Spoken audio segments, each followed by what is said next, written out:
శ్రీమాత్రే నమః. శ్రీ లలితా సహస్రనామంలో 803వ నామము పూజ్య. ఈ నామానికి అర్థం ఏంటి అంటే పూజనీయురాలు, పూజింపదగినది అని అర్థం వస్తుంది.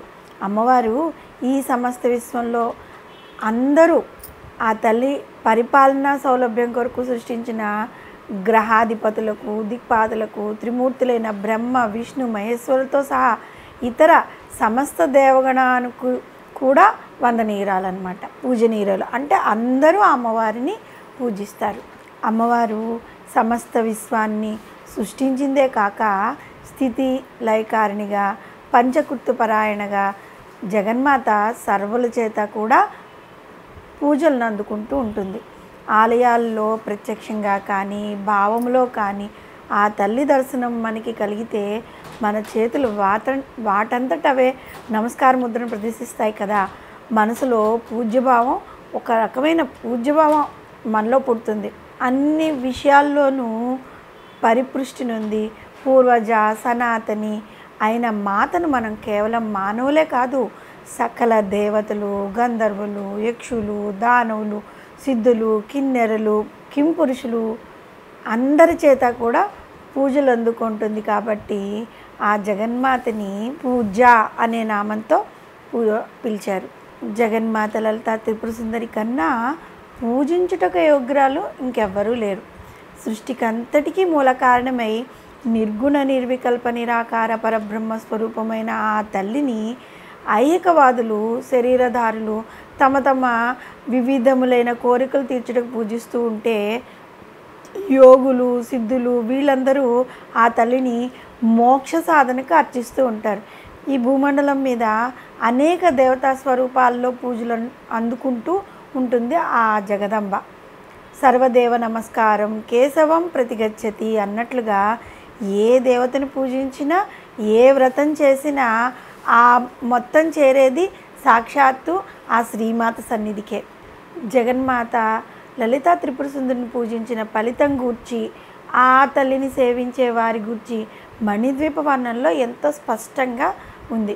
మణిద్వీపంలో ఆ తల్లి నివాస స్థానమైన చింతామణి గృహంలో ప్రతి బ్రహ్మాండంలోని దేవదానవ మానవ నాగలోకముల్లోని ఉపాసకులు, ఇతర లోకాల్లోని ఉపాసకులు కూడా శ్రీదేవి దివ్య సన్నిధానానికి చేరుకుంటూ ఉంటారు అని ఉంది.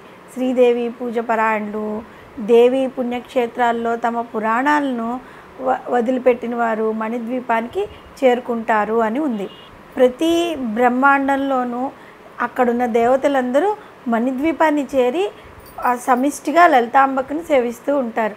సప్తకోటి మహామంత్రాలు అక్కడ రూపుదాల్చి అంజలిబద్ధులై మహాదేవుని ఉపాసిస్తూ ఉంటారు.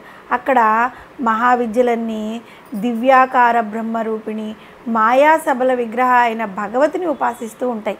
ఈ విధంగా సమస్త దేవ దానవ మానవ గంధర్వాది ఇతర జాతులందరి యొక్క పూజలను అందుకునే లలితా పరమేశ్వరుని వసన్యాది వాగ్దేవతలు పూజ్య అనే నామంతో కీర్తించారు. సకల దేవతల యొక్క పూజలు అందుకునే జగన్మాతను జగద్గురువులైన ఆదిశంకరులు సౌందర్యలహరిలోని 4వ శ్లోకంలో ఏ విధంగా వివరించారు అంటే, సమస్త లోకములకు పూజనీయురాలవైన ఓ మాత, దేవతలందరూ కూడా తమ అభయముద్రతో వరద ముద్రలతో భక్తులకు అభయప్రదానము వరద ప్రదానము చేస్తామని సూచిస్తూ ఉంటారు.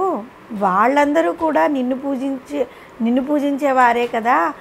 భయమును తొలగించుటకు, కోరిన కోరికలు తీర్చుకున్నటకు నీ పాదములు సర్వసమర్థములై ఉండగా ఇక వారి చేతి ముద్రలతో పని ఏముంటుంది? నీ పాదములను ఆశ్రయించిన భక్తులకు కోరిన దానికంటే ఎక్కువ ఫలము కలుగుతూ ఉంటుంది. కనుక సమస్త లోకములకు నీ పాదములు శరణ్యము తల్లి అని ఆదిశంకర్లు చెప్పారు. పూజ్య అని వాగ్దేవతలచే కీర్తింపబడిన పరమేశ్వరి తనను పూజించి ఆరాధించే భక్తులకు తాను కరుణించే విధాన్ని దుర్గా సప్తశతిలోని 12వ అధ్యాయంలో వివరించారు. ఎవరు నన్ను ఎల్లప్పుడూ నిలకడగా ఏకాగ్ర బుద్ధితో స్తుతిస్తారో వారి బాధలను నేను నిస్సంశయంగా తీరుస్తాను. అటువంటి వారికి ఏ కొంచెం పాపం కానీ దారిద్ర్యం కానీ సంభవించవు. వారికి శత్రువుల వలన కానీ, చోరుల వల్ల కానీ, రాజుల వలన కానీ, ఆయుధముల వలన కానీ, అగ్ని వలన కానీ, జలము వలన కానీ ఎటువంటి భయాలు సంభవించవు. నా పూజ మహామారి వల్ల కలుగు అంటువ్యాధులన్నింటినీ కూడా తొలగింపచేస్తుంది. ఇటువంటి అద్భుతమైన అభయప్రదానం చేసింది కాబట్టే ఆ తల్లి సర్వులందరి చేత పూజింపబడుతూ పూజ్య అనే నామంతో కీర్తింపబడుతోంది. అందరి చేత దేవతలు, మానవులు, దానవులు, గంధర్వులు, కింపురుషులు, కిన్నెరులు వీళ్ళందరి చేత పూజింపబడుతూ ఉంటుంది. కాబట్టి పూజ్య అనే నామం సార్థకమైంది అమ్మవారికి. ఆ అమ్మవారు మనకి తీర్చలేనిదేముంది? సర్వస్వ శరణాగతి మనం భక్తితో వేడినాడు అమ్మవారు తప్పకుండా మన కోరికలన్నింటినీ తీరుస్తుంది. శ్రీమాత్రే నమః.